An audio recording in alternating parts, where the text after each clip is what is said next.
दोस्तों, चाणक्य नीति के अनुसार अगर किसी व्यक्ति में दृढ़ता, बुद्धिमत्ता, नरेतत्व और राजनीति करने की कला हो और इसी के साथ ही वह वीर, साहसी, होनहार और एक सच्चा देशभक्त हो, तो इस दुनिया में उसकी फतह निश्चित है।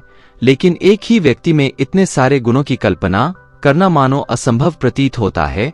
मगर हम भारतीय इतिहास के पन्नों का रुख करें तो उसमें एक शूरवीर का नाम आता है जिसमें यह सभी गुण मौजूद थे।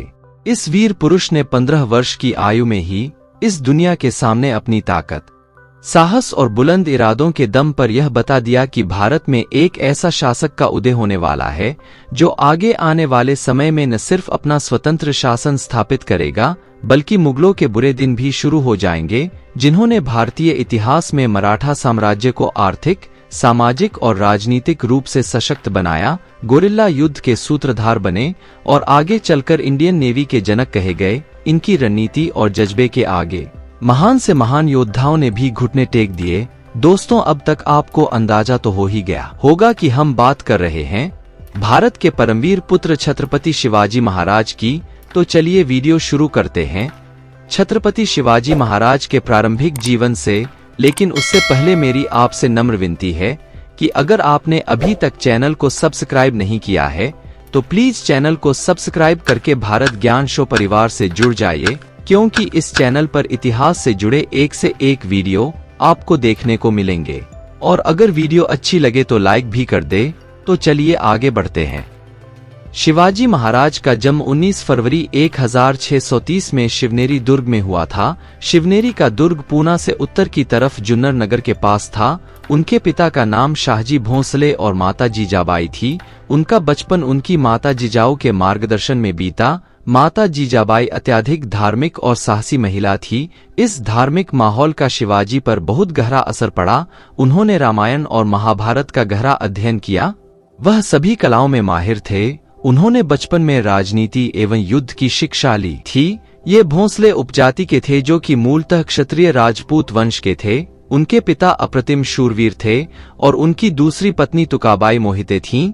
छत्रपति शिवाजी महाराज या शिवाजी राजे भोसले भारत के महान योद्धा, रणनीतिकार, शासक और मराठा साम्राज्य के संस्थापक थे। शिवाजी महाराज एक बहादुर, बुद्धिमान और निडर शासक थे।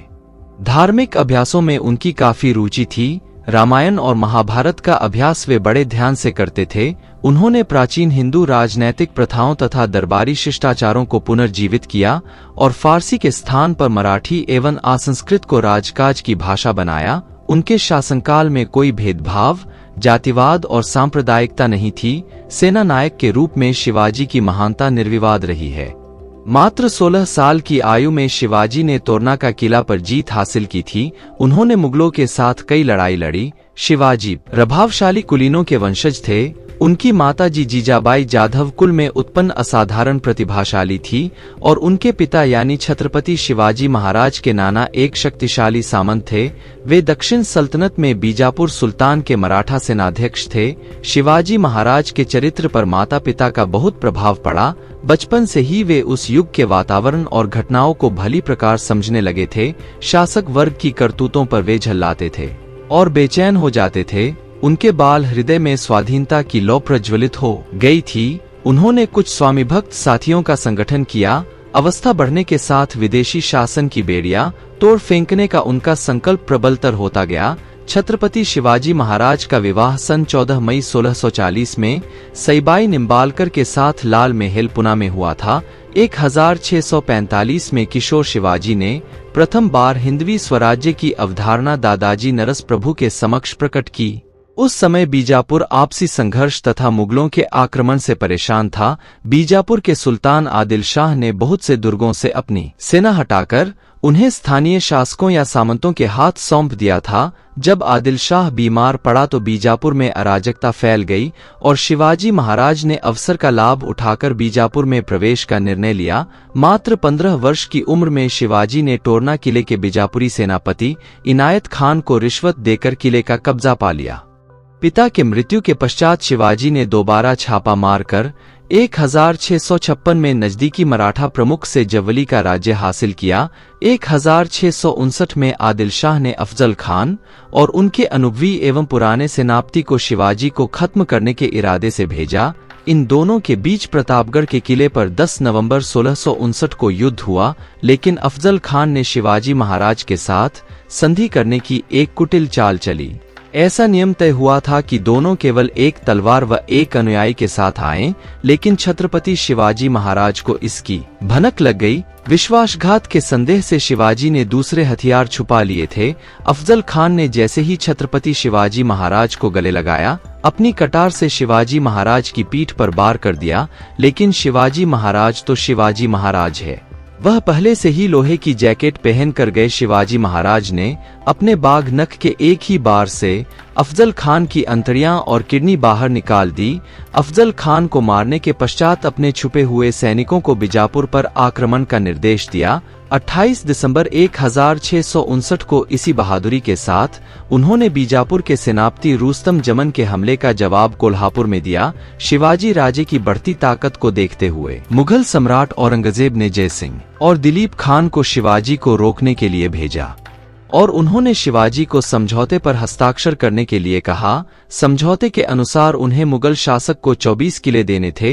इसी इरादे से औरंगजेब ने शिवाजी राजे को आमंत्रित भी किया, परंतु 12 मई 1666 को औरंगजेब ने शिवाजी महाराज को अपने दरबार में सेनापतियों के पीछे खड़ा कराया। इससे शिवाजी महाराज नाराज होकर वापस लौटने लगे, पर उन्हें गिरफ्तार कर औरंगजेब ने अपनी हिरासत में ले लिया था। लेकिन छत्रपति शिवाजी महाराज को ज्यादा दिन कैद में नहीं रख सके। कैद से आजाद होने के बाद उन्होंने चुन चुन कर बदला लेना शुरू कर दिया और जो छत्रपति महाराज ने जो किले पुरंदर समझौते में खोए थे, उन्हें पुनः हासिल कर लिया और उसी समय उन्हें छत्रपति का शीर्षक भी दिया गया।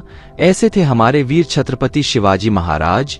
सन 1674 तक शिवाजी राजे ने उन सारे प्रदेशों पर अधिकार कर लिया था जो पुरंदर की संधि के अंतर्गत उन्हें मुगलों को देने पड़े थे। शिवाजी का राज्य अभिषेक एक भव्य समारोह में रायगढ़ में 6 जून 1674 को किया गया। विभिन्न राज्यों के दूतों, प्रतिनिधियों के अलावा विदेशी व्यापारियों को भी इस समारोह में आमंत्रित किया गया। इस समय से शिवाजी आधिकारिक तौर पर छत्रपति कहलाए गए। समारोह में काशी के पंडित विश्वेश्वर जी भट्ट को विशेष रूप से आमंत्रित किया गया था, पर उनके राज्याभिषेक के 12 दिन बाद ही उनकी माता का देहांत हो गया। इस कारण से दूसरी बार उनका राज्याभिषेक हुआ। इस समारोह में हिंद स्वराज की स्थापना का उद्घोष किया गया था। विजयनगर के पतन के बाद दक्षिण में यह पहला हिंदू साम्राज्य था।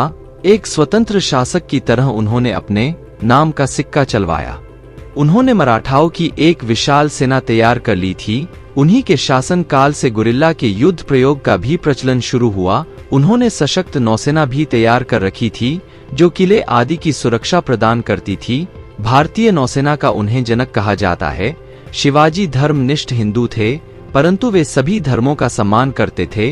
वे संतों की बहुत श्रद्धा करते थे, विशेष रूप से समर्थ रामदास का, जिन्हें उन्होंने पराली का किला दिया, जिसका नाम बाद में सज्जनगढ़ रखा गया।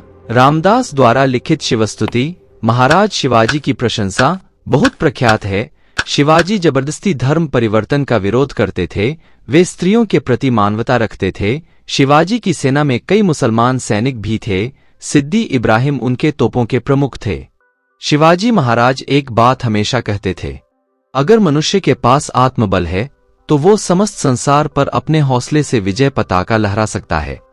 मार्च 1680 के अंत में शिवाजी को बुखार हो गई और वह बीमार पड़ गए। तब उन्होंने अपने बेटे संभाजी राजे को बुलाया और कहा, मैंने वो सब कुछ किया जो मुगलों के अत्याचार से बचाने और अपनी जनता के भले के लिए करना चाहिए। फिर उन्होंने वैद्य और डॉक्टरों की तरफ देखकर बोला कि मेरे पास और कितना टाइम बचा है। इस पर डॉक्टरों ने उनका कोई जवाब नहीं दिया। वह समझ गए थे कि मेरे पास अब टाइम नहीं बचा है। उन्होंने फिर अपनी बेटे की तरफ देखकर बोला, यह रास्ता बहुत कठिन है, मगर हौसला कभी मत हारना और हर वह काम करते रहना जिसमें लोगों की भलाई हो। अप्रैल 1680 में करीब 52 वर्ष की उम्र में उन्होंने इस दुनिया को अलविदा कह दिया। शिवाजी महाराज भले ही इस दुनिया में नहीं रहे, परंतु आज भी उनकी वीरता और महानता को हम सब बड़े आदर के साथ याद करते हैं और उनके बताए हुए मार्ग पर चलने की कोशिश करते हैं। इस वीडियो में बस इतना ही।